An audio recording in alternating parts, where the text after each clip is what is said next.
Le journal Henri Ochocho.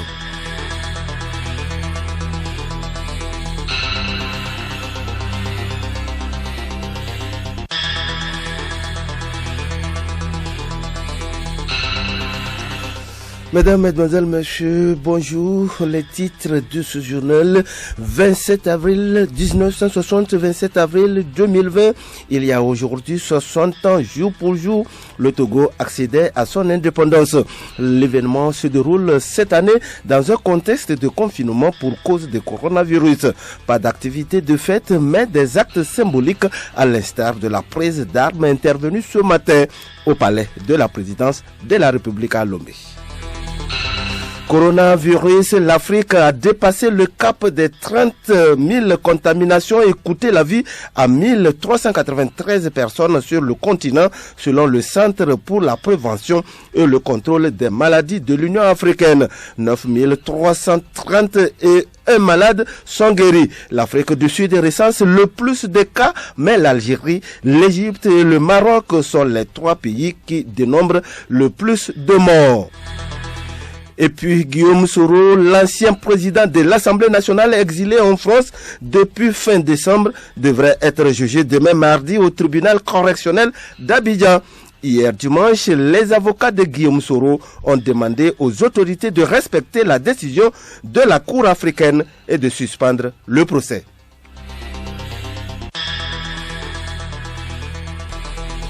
radiolomé.tg.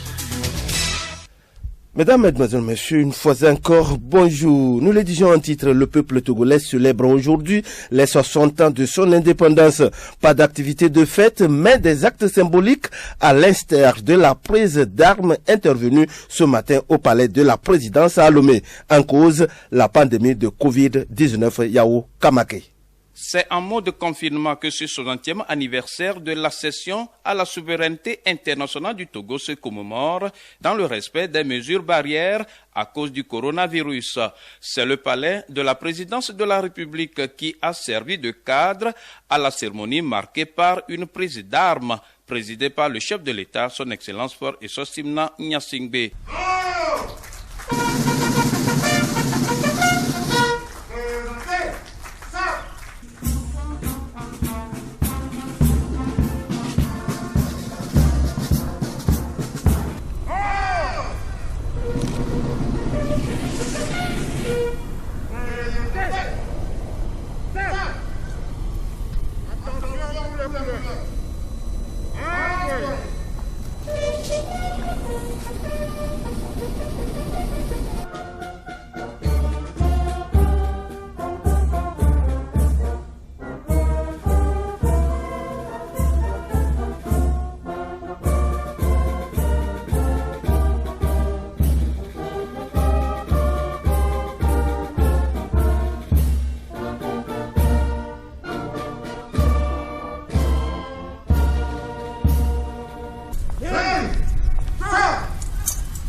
À son arrivée pour la cérémonie de circonstance, le président de la République Faure a eu droit à des honneurs militaires placés sous le commandement du commissaire lieutenant-colonel Moumouni Abdoulatif en présence d'une assistance réduite à des présidents des institutions de la République, des membres du gouvernement et des hautes personnalités invitées. Tout compte fait, le 60e anniversaire de l'indépendance est spécial. Il se célèbre à minima. Pas de défilé, pas de manifestation festive, coronavirus oblige. Le temps de ce jubilé de diamant qui s'est voulu, vous l'avez dit, sobre, a été donné hier par le chef de l'État Faure Essossimna Gnassingbé qui, devant des invités triés sur le volet, a rallumé la flamme de l'indépendance, symbole de la libération du Togo du joug colonial. 4 ans après le rattachement du Togo britannique au Gold Coast, devenu l'État indépendant du Ghana en 1957, la République du Togo proclame son indépendance le 27 avril 1960. Sylvanus Olympio, Premier ministre depuis les élections menées sous la surveillance des Nations Unies 2 ans auparavant, devient le président de la nouvelle République. Le film de l'événement avec nos confrères de RFI. Lomé, 26 avril, minuit moins 1. Le président Sylvanus Olympio va monter à la tribune qui est érigée sur le balcon et va proclamer l'indépendance de la République togolaise.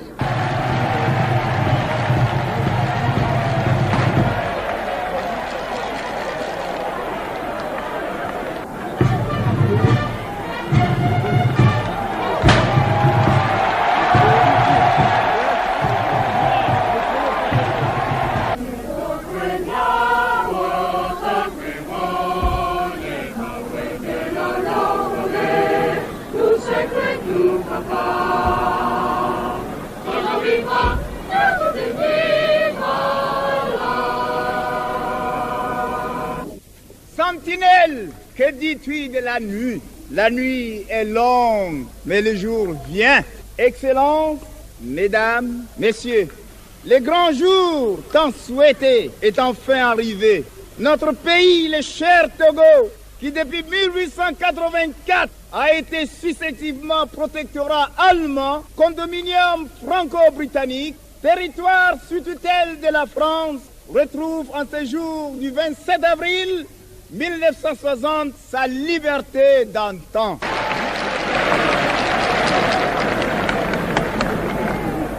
De ce moment et à jamais, affranchi de toute suggestion, de toute entrave, maître de son destin, maître de ton destin, cher Togo, mon cher pays, te voilà libre enfin. Au nom du peuple togolais, je proclame solennellement l'indépendance du Togo, notre patrie.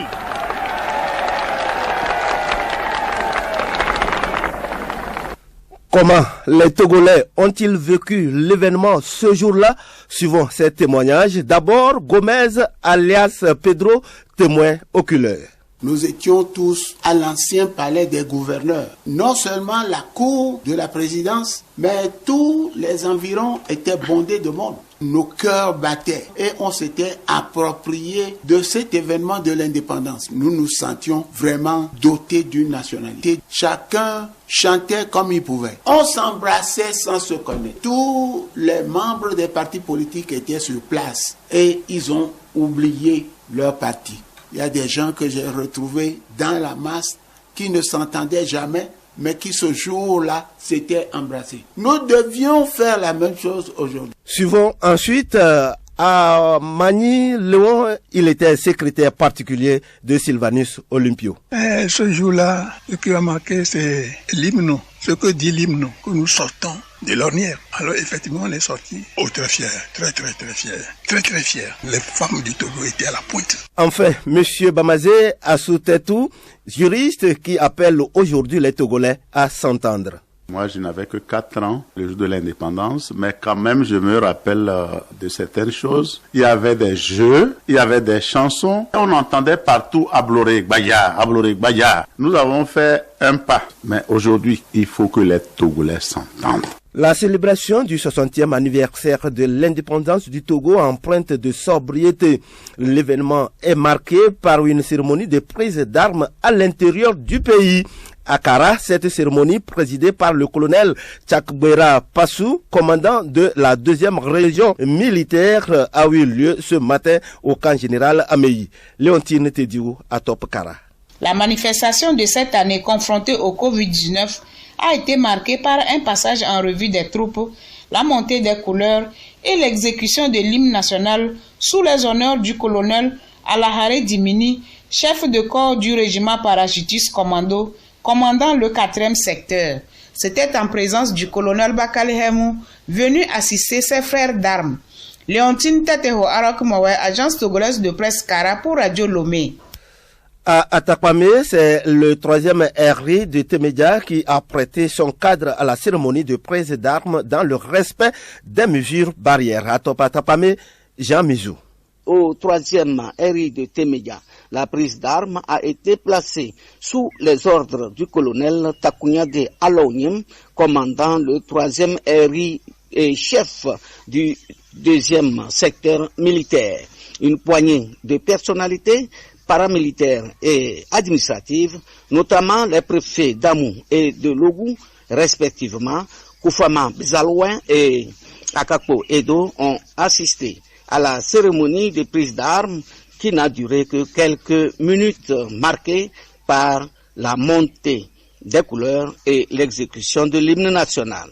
Notons qu'en raison du Covid-19, les invités ont porté des masques, laver les mains à l'entrée du camp Temedia et respecter la distanciation sociale. Jean Mizou, agence togolaise de presse à Tapamé pour Radio Lomé. Montée des couleurs, exécution de l'hymne national éclairant la cérémonie de prise d'armes à Sokodé s'est déroulée au camp motorisé BIM sous les ordres du commandant Sanda Amidou, commandant du secteur 3 de la 2e région militaire. À Top Sokodé, Djossou Kossi.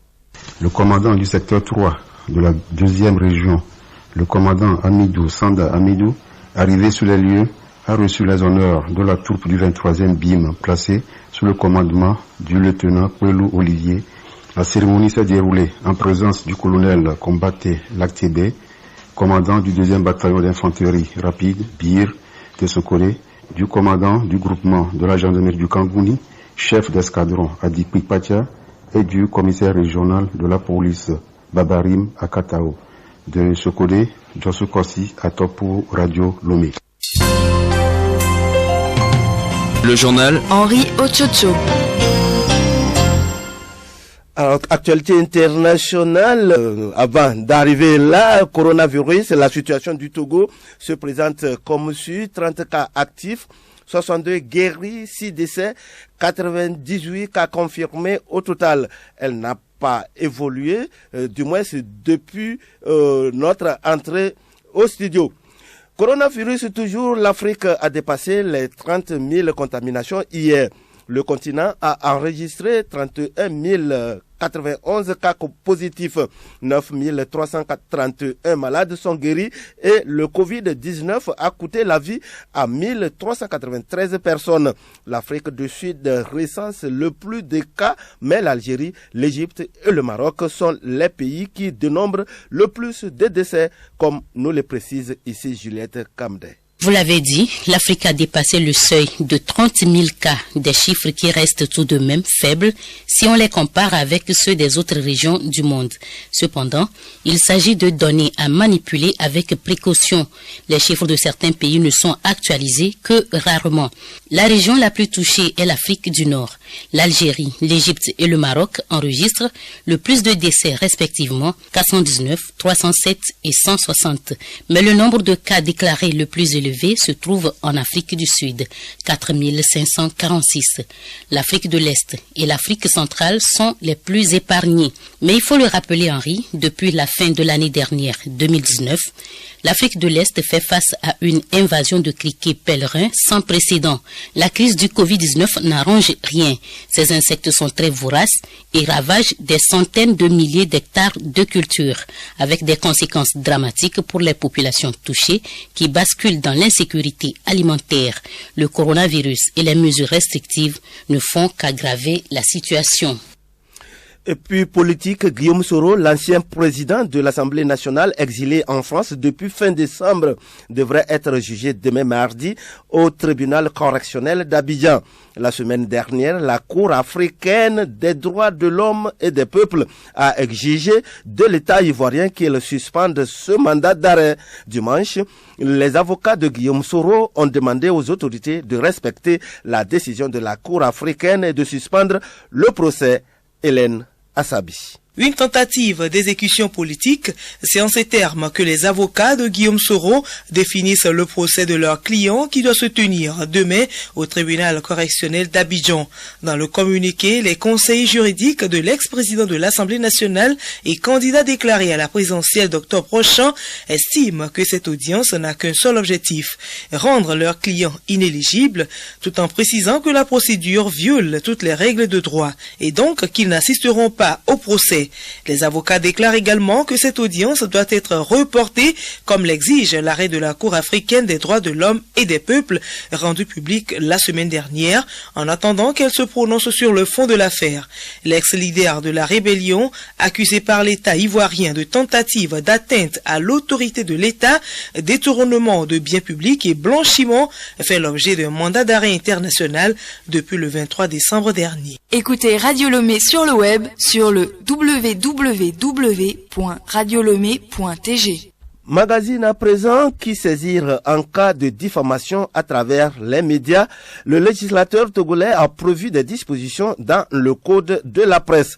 Hélène Assabi nous en parle dans la chronique juridique de ce lundi. Au Togo, le Code de la presse et de la communication dispose en son article 46 que toute personne physique ou morale ayant fait l'objet d'une information contenant des faits erronés, des assertions ou des déclarations malveillantes de nature à causer un préjudice moral ou matériel dispose d'un droit de réponse dans un délai de 48 heures. En cas de refus ou du silence de l'organe, elle peut s'adresser à la Haute Autorité de l'Audiovisuel et de la Communication HAC.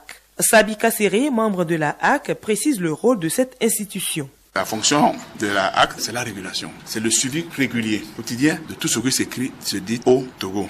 Et l'autorégulation, qui est donc le terme aussi, c'est le tribunal des pairs. C'est-à-dire que c'est composé des journalistes eux-mêmes. Donc c'est eux qui s'autocensurent. Aujourd'hui, nous sommes en train d'aller vers la co-régulation. S'il y a des infractions qui ont été commises et on estime que c'est du ressort de la confraternité, lorsqu'un journaliste prend son organe ou bien sa télévision pour injurier ou bien pour diffamer son confrère, là, on renvoie ça vers le terme. L'article 51 du Code de la presse stipule que si la HAC n'intervient pas dans un délai de 15 jours ou si le plaignant n'est pas satisfait de la décision, il peut alors adresser une requête au tribunal de première instance. Mais il arrive parfois que des citoyens saisissent simultanément la HAC, le tribunal et l'Observatoire togolais des médias. Les citoyens, parfois, ils ignorent. Vous ne devez pas, en principe, déposer plainte en même temps à l'OTM et à la HAC et au tribunal. Vous devez choisir un des trois. Lorsque vous privilégiez, c'est ce que nous souhaitons souvent, l'OTM ou bien la haute autorité, il faut savoir que nous avons des dispositions pour tenter encore de faire rétablir la vérité. On se retrouve lundi prochain pour un autre numéro.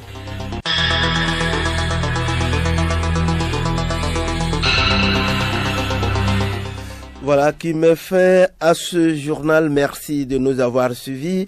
Retenez pour l'essentiel que 27 avril 1960, 27 avril 2020, il y a aujourd'hui 60 ans, jour pour jour, le Togo accédait à son indépendance. L'événement se déroule cette année dans un contexte de confinement pour cause de coronavirus. Pas d'activité de fête, mais des actes symboliques à l'instar de la prise d'armes intervenue ce matin au palais de la présidence de la République.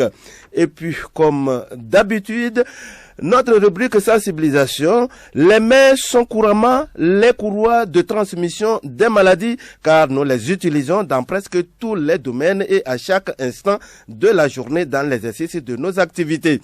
Raison pour laquelle leur lavage régulier est exigé en cette période de propagation du virus corona dans le monde. Rubrique sensibilisation, c'est Alice Berthe Barandao.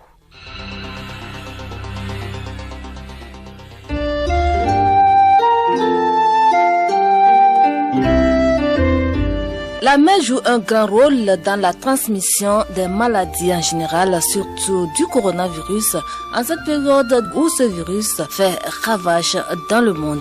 Nous portons les mains sur plusieurs surfaces, sur plusieurs objets et même au visage. Docteur Hassan Simon-Pierre, épidémiologiste, membre de la cellule de riposte contre le coronavirus au Togo, insiste sur l'importance du lavage des mains régulier pour nous éviter les maladies. La partie du corps qui entre en contact assez fréquemment avec un autre corps, c'est la main.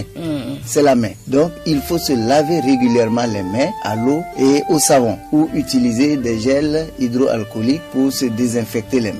Parce que si la main est infectée, on peut transmettre à une autre personne par contact.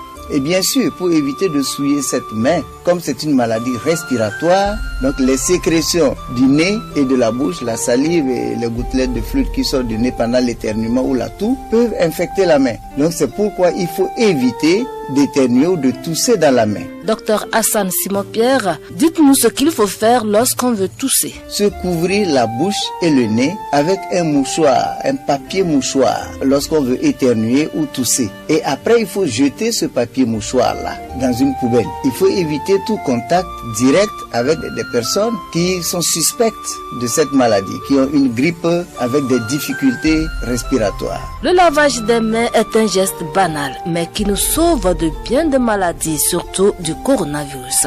Lavons-nous régulièrement les mains et insistons que les enfants nous imitent.